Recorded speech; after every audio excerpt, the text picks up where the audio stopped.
વડાપ્રધાનશ્રીની તો હું વાત કરું કે એક આદરણીય વડાપ્રધાનશ્રી થઈને જાહેર સભામાં મંચ ઉપર જ્યારે એ પોતે વર્ગ વિગ્રહનો પોતે જ શબ્દનો ઉપયોગ કરતા હોય કે જે વધારે બાળકો જન્મે છે એ લોકોને કોંગ્રેસ લાભ આપવા માગે છે અને જેને વધારે બાળકો નથી એને કોંગ્રેસ ઓછો લાભ આપવા માગે છે, એટલે વડાપ્રધાન તરીકે તમે જ્યારે એક સ્પીચ આપો છો ત્યારે તમે હિન્દુ મુસ્લિમ અલગ અલગ છે એ રીતના કોઈ બી એવી તમારે સ્પીચ ના આપવી જોઈએ. જ્યારે આ લેવલ ઉપર જ્યારે વડાપ્રધાન પોતે વર્ગ વિગ્રહ કરાવતા હોય, વર્ગ વિગ્રહ કરાવતા હોય, મુસલમાનોને અમે ટેન્ડર આપીશું, તમે મેનિફેસ્ટોમાં લખ્યું છે કે મુસલમાનોને ઝેર ભેળાવે છે,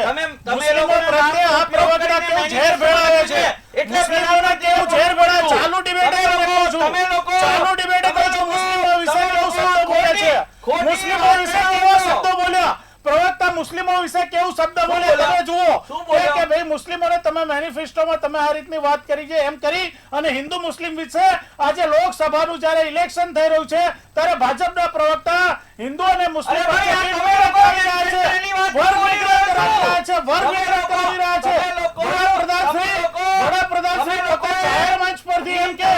જાહેર મંચ પરથી એમ કે જેને વધારે બાળકો છે એને ફેસિલિટી આપવા માંગે છે. તમે જુઓ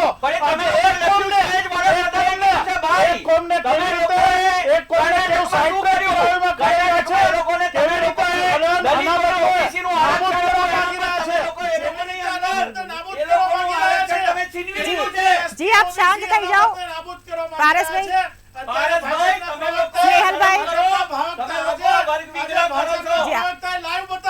આપણે ચર્ચા આગળ વધારીશું, ચર્ચા હાલ વિરામ લઈશું.